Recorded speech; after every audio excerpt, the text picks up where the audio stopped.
Well, for some analysis and response as to what impact the spying revelations are having on business, I'm joined by Debnath Guharoy, Regional Director with Asia for Roy Morgan Research. Debnath Guharoy, welcome to the program.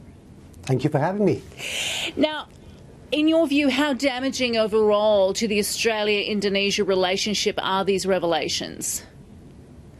This is no laughing matter, but I can't help thinking this is a black comedy.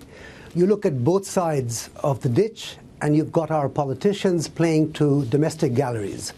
In the end, it really goes back to what the people want to hear and what the politicians believe the people want to hear. So there is going to be a lot of saber rattling. I think the Indonesians have made their position very clear that they do want an explanation, and I'm afraid they're not going to get one.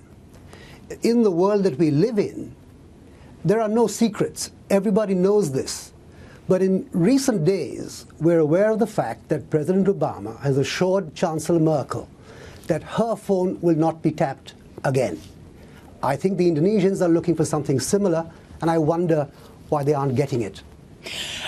Overnight, we saw also Professor Rosgano, mentioning that this could flow on to Australia's relationship or reputation across Asia. Let's just listen to what he had to say. Sure.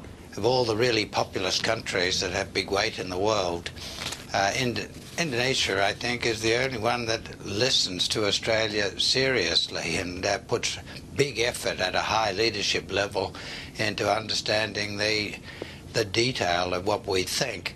If Australia has warm, close, productive relations with Indonesia, then we won't be isolated in Asia, and I'm afraid the opposite is also true.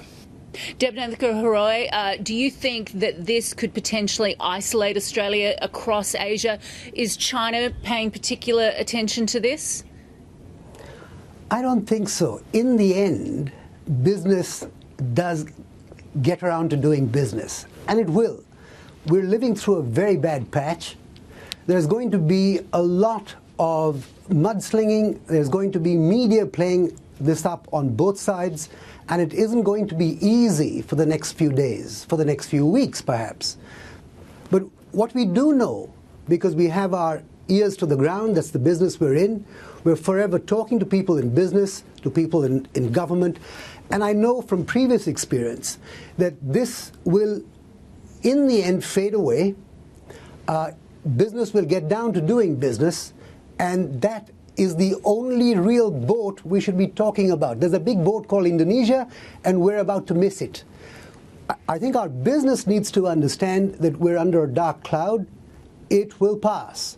And we need to make sure that the earnestness with which we want to engage with Indonesia from a business perspective doesn't get watered down at all. That enthusiasm needs to remain. But I guess business also hinges on confidence, and confidence to a large extent is it also hinges on, intergovernment relationships. If that relationship is being damaged or jeopardised, won't that flow through then to business and trade? Theoretically, yes. But if you ask any businessman even today whether they've stopped talking with their partners in Australia, their prospective partners in Australia, and the answer will be no. Those lines will remain open, and we've all got to be sensitive to a dark patch that we're under.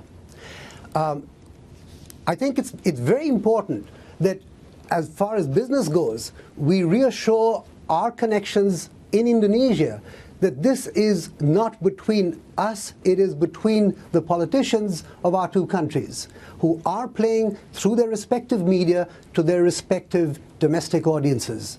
But overnight, that, in the end, is what it's about. Debnath Guharoy, I'll just break in there. This morning, Bob Katter, Federal Minister Bob Katter, was out talking about how he was concerned that this will damage the live cattle export trade. What's your view on that? It can. I think there will be temporary halts, embargoes, threats of all kinds. But in time they will pass, as they always have, and they always will. Because the people of the two countries have no issues, really, with each other.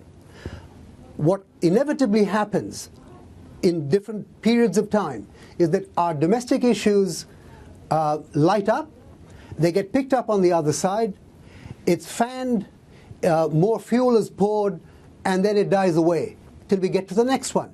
But business continues, and business will continue.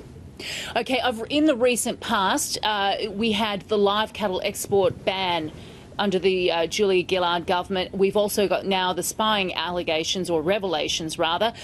In your view, which one was more damaging? What we did as a knee-jerk reaction to the footage on television about beef, that was far more damaging. Nobody's really got hurt here. What we're talking about is friendship, respect. That's what it's about, this particular flame that's burning. But it will die out in time. We've got to manage our business relationships. That's really what's of interest. Isn't part of managing the business relationships responsibility by the Prime Minister? And if that is the case, as many are saying, Cecilia Bambang Yudhoyono is waiting for an Obama-style apology from Tony Abbott. Isn't that his responsibility to do so? Absolutely is. It's not helping when he doesn't. I was the first one to say that he did a terrific job when he was in Jakarta and made that breakfast speech. Fantastic. It really helped. This stalemate that we're under, and we've got, I think, another 36 hours for an explanation.